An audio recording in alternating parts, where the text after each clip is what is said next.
This program is brought to you by First National Bank of Botswana. In 2016, I felt like I can't just work and be an employee and be employed. Welcome to First Issues. Our goal this season still remains to spotlight the leaders and innovators shaping our economy. Today we're focusing on Onneile Maripe, who's the dynamic CEO and co-founder of Beyond Growth Consultancy, which is a firm that tirelessly works to redefine financial and sustainability services in Botswana. Onneile, or Nelly as she's affectionately known, is not just the co-founder and CEO of Beyond Growth Consultancy. As a qualified chartered accountant with a sustainability certificate, she's at the forefront of integrating sustainability practices into business strategy. She also hosts the Landscape podcast, where she educates professionals on the latest developments in accounting and how companies can accelerate ESG frameworks. Her enterprise, Beyond Growth Consultancy's mission is to provide comprehensive accounting solutions that empower businesses to thrive. The firm tackles key challenges faced by organizations today, including navigating complex financial reporting and compliance, mitigating financial risks through strong internal controls, and automating accounting processes to boost efficiency. A significant part of their expertise is environmental, social, and governance reporting, or ESG reporting for short, helping clients align financial goals with sustainable practices and meeting the growing demand for transparency. Our sit-down with Onneile aims to unpack her resolve with the entrepreneurial space, understanding the challenges that come along, their resolution, successes, and ultimately what the future looks like. Nelly, thank you so much for coming on First Issues and affording us your time. We're here today to talk to you today about your journey as an entrepreneur with Beyond Growth Consultancy. Let us start there. What was the motivation behind you going into entrepreneurship with this enterprise? Right. Thank you so much, First Issues, first and foremost, for the opportunity to share my experience. So there are two things that motivated me to going into entrepreneurship, basically to start the consultancy. The first one is sort of family motivation. I grew up in a family of entrepreneurs. They are still entrepreneurs. I also remember the second part is when I graduated and became a chartered accountant in 2016. I remember telling myself that as a chartered accountant, there's so much I've learned over the years to just qualify. In 2016, I felt like I can't just work and be an employee and be employed. Even though I was still employed when I graduated. So I needed to do something. After I graduated, there were some things that I needed. I used to do, like mentorship. I would just sit because students would come to me to say, "Oh, you graduated, can you please coach us?" So I did a lot of that free, right? I didn't even charge anyone. And I would get these through your Facebook, somebody just hitting your inbox and saying, "Oh, I see you passed, please mentor." So I did that for quite a while. And I said, maybe I can make money out of this. But then for some reason, I pushed it aside, the making money from the coaching or the mentoring. And I approached a friend of mine, two friends actually, Renomasa and Kitsapamang, to say, why don't we start an accounting firm, even though we are still full-time working, but we can do this on the side still. And what we can do is we can actually hire accountants that are not finding jobs and unemployed and actually fill that gap and get those that don't even have experience but are graduates, and then they can start looking at books for small medium businesses so that there's employment. You left full-time employment, right? And like you rightfully said, you wanted some stability with the employment, and you left that stability. Were you not afraid? And if there was that fear, how did you overcome it? So yes, there was. There was the fear of, because we always fear the unknown, uncertainty. But at the same time, I feared not fulfilling what I felt inside. Because obviously, all of us, we need to know that when I go home, or tomorrow there will be food on the table. And so it's normal, it's natural for a human being to feel like that. So, but the good thing is, and I don't know if this is the advantage that happened, I felt at the same time, but I need to do this. I need to try, because if I don't try it, I'll always wonder. What then, in that space of having Beyond Growth be in existence, starting with the small clients to I don't know how many now, would you say is one of your greatest achievements with this project? So I think my greatest achievement is collaboration, having to know that I can work with people in Botswana but also outside Botswana, and identifying certain projects that we can actually work together on. And so because we've recently collaborated with one of the research centers in Kenya, and we're actually working on a few projects together. We identify areas that we can collaborate that don't need you to just be in Botswana. You can actually do a project which is based in Kenya, which is based in Rwanda, or even South Africa. It has allowed us to work with different nationalities, and so I think that's one of the first achievements. And the second one is just being part of networks that talk about acceleration in technology, because currently we are also in what you call an AI sprint, which is hosted in Singapore. We do it obviously virtually, so they train you on how you can actually add artificial intelligence into a business. We need that because as a business that is scaling up, we need to find ways to grow and add value to our clients. Onneile Maripe's story is testament that preparedness and sheer will almost always yield positive outcomes. To just go for it, even when scared of the unknown, is what has brought the CEO and co-founder's undertaking in perfect alignment with success. And with that, we will see you shortly after the break.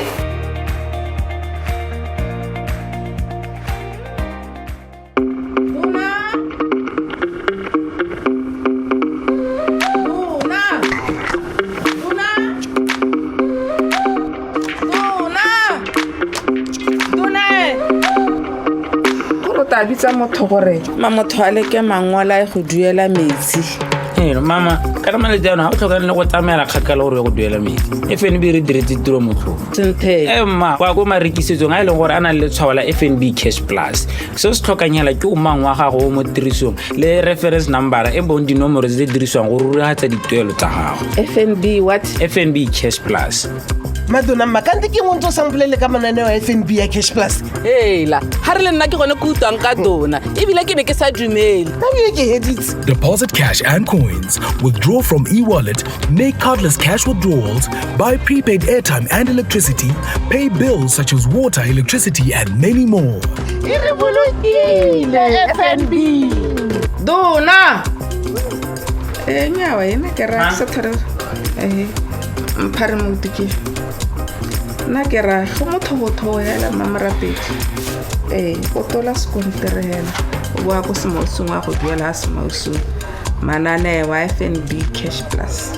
FNB, how can we help you?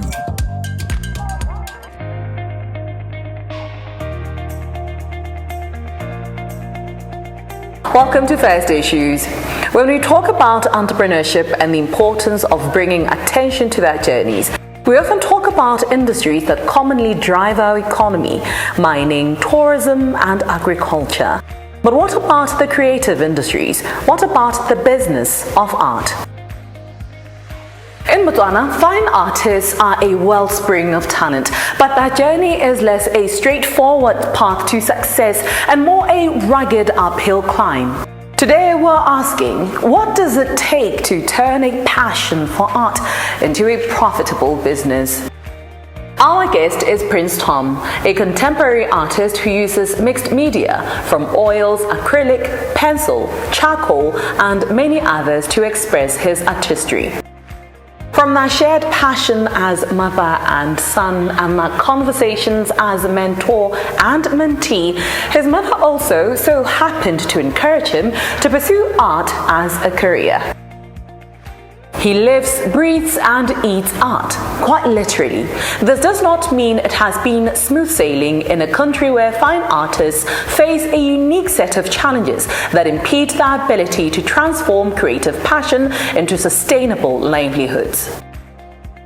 These hurdles are rooted in a combination of a limited market, underdeveloped infrastructure, and a cultural perception that often diminishes their work. We unpack Prince's take on this segment. Prince, thank you so much for coming on First Issues. Actually, welcome back to First Issues. Thank you for having me. Yes, so now we're checking with you on, how things are since the last time we interacted with you, even though this is a whole different discussion altogether. Let us start here first, understanding what it takes to make your passion, which is art, into a profitable enterprise. Well, it takes a lot actually, because there are a lot of factors to be considered if you want to go the professional route, because a lot of people are used to doing art as a hobby, but then deciding to take the professional route like the one I did. Like, remember, I have a degree in a different field altogether, which is industrial design. Also have a certificate in entrepreneurship, but I think that degree and the certificate that I have, they have played a huge role in enabling me to take the route that I've taken so far. So those are some of the things that you have to consider. Like, I encourage all the artists to go to school. You talk about having put a lot into enterprising your passion, right? And I want to believe that comes also with some struggles and some hurdles. So let us talk about those. What have been some challenges that you have had to overcome along the way? Well, we encounter a lot of challenges. Also, the number one that I will state right now is our current economical stage. Our people are not used to buying art, especially high-value art. People take art as a hobby, like I've mentioned earlier. So you'd find that people do not really appreciate the value that the artists put behind their artwork, and people always want to negotiate.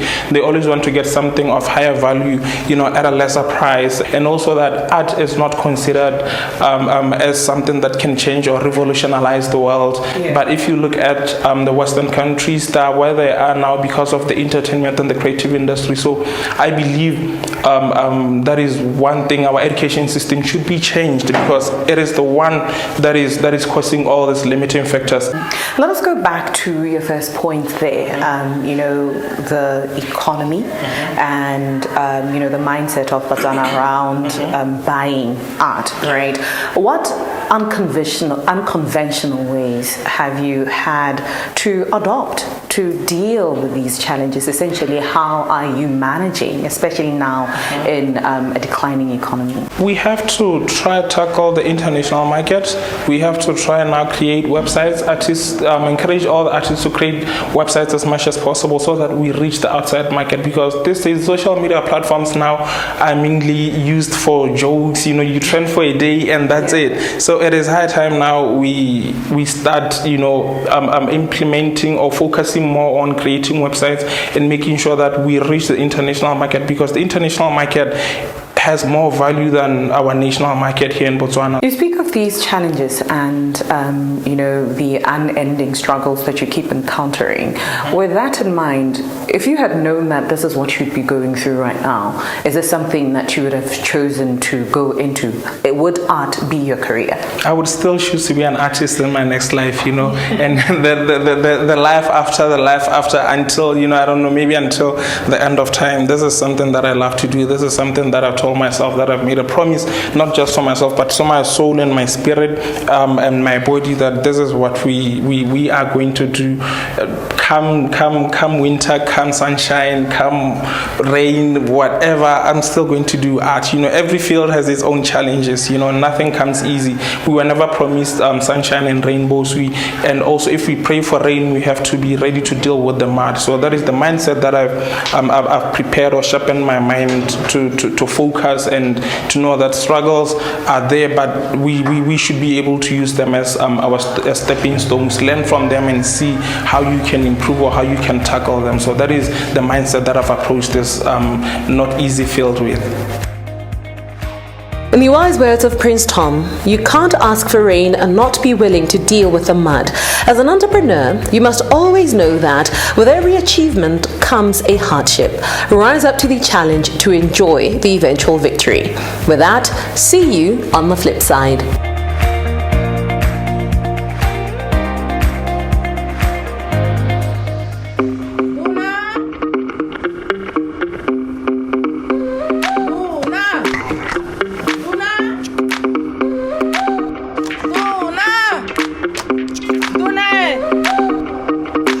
ta bitsa motho gore motho a leke mangwala go duela metsi. Mama ka re male jana ha o tlhoka le go tsamela kgakala gore go duela metsi. FNB re diretse tiro motho senthe ma kwa go marekisetsong a ile gore ana le tshwala FNB Cash Plus se se tlhokanyela ke o mang wa gago mo tirisong le reference number e bong dinomoro tse diriswang go ruragatsa dituelo tsa gago. FNB what? FNB Cash Plus. Madonna makante ke mo ntse samplele ka mananeo a FNB ya Cash Plus. La ha re le nna ke gone go utwang ka dona ebile ke be ke sa dumele ke heditse. Deposit cash and coins, withdraw from e-wallet, make cardless cash withdrawals, buy prepaid airtime and electricity, pay bills such as water, electricity and many more. FNB dona nyawa ene ke ra sa thare mpare mutiki na ke ra go motho hela mamarapedi o tola skontere hela o bua go semosong wa go duela semosong manane wa FNB Cash Plus. FNB, how can we help you?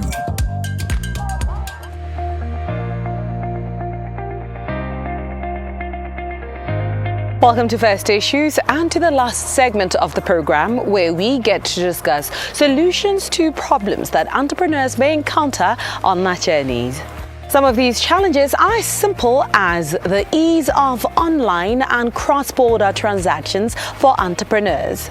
Garodi Chabe at CK Foods did mention that he has to buy some of his products from South Africa, and this can present an issue as currencies fluctuate all the time, thereby putting the buyer at a disadvantage. But what if there was a solution that made sure that as an entrepreneur, you are able to buy and save foreign currency when rates are favorable to help you get the most value out of every tebe? Well, that solution is the global account operating in 4 currencies, being the South African Rand, American dollar, the British pound, and the euro. How exactly does it work, you ask? Well, here's our conversation with Babuluki Tirelo, Payments and Transact from one of the local commercial banks. The FNB Global Account is a product that facilitates international payments and online transactions. It is a product that allows one to save and also transact using 4 different international currencies that are not Botswana Pula. So the global account currently exists in the South African Rand, the US dollar, the Great Britain pound, and the euro. You said this account exists in 4 different currencies, foreign currencies. You said the US dollar, we have the South African Rand, the euro, and the Great British pound. Exactly why is this and how does it work?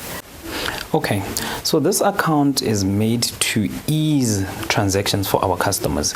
As you know that now we live in a global world, we have people who travel, we have people who trade, buy, and invest in all these different currencies. This account was made to facilitate and make it easy for our clients to spend in US dollars while traveling, to spend in South African rands while traveling. They also to settle their online payments. As you know, we live in a world where now we use our Netflixes, and these also trade in all these major currencies. So this account was made such that you can be able to save and buy these currencies, not just in cash, but even in terms of prior to traveling. Previously, I talked about an individual who could be using Netflix, and also it could also work for entrepreneurs. As you know, we're an import-led country.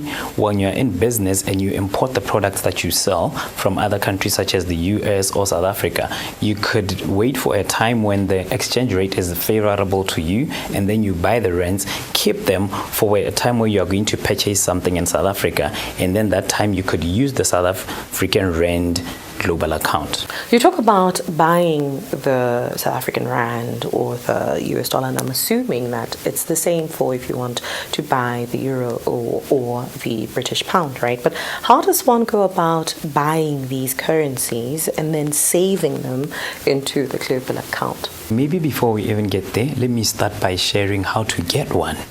So firstly, you just have to carry your relevant KYC document, being your proof of income, your proof of residence, and your national identity document, be it your passport or your umang. Go to your nearest branch, get the account open, or if you're already a private or premier client with us, just contact your relationship manager or your premier banker and they will help you. And then once you have this account, you just have to transfer money from your check or current account into the global account. You just have to buy that, and then your normal FX rates will apply, and you'll also get to enjoy our competitive rates.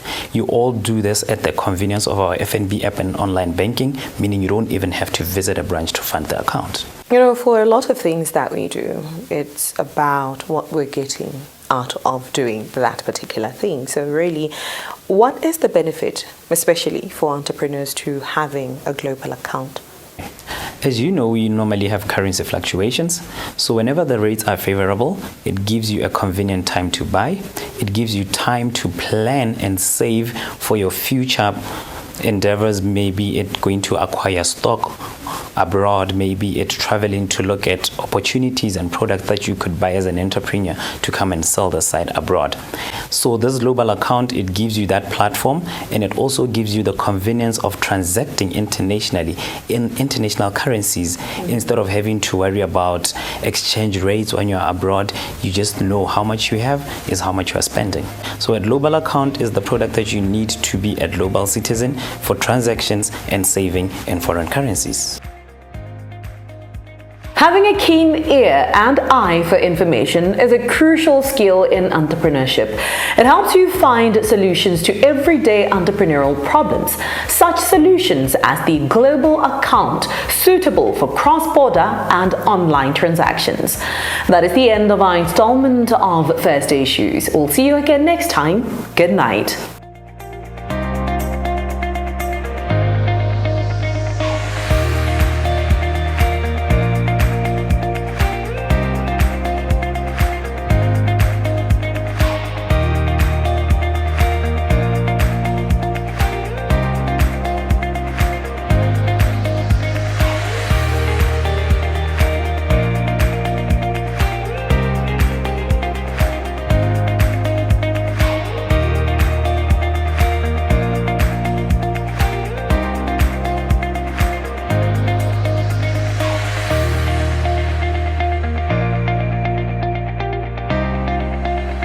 This program was proudly brought to you by First National Bank of Botswana.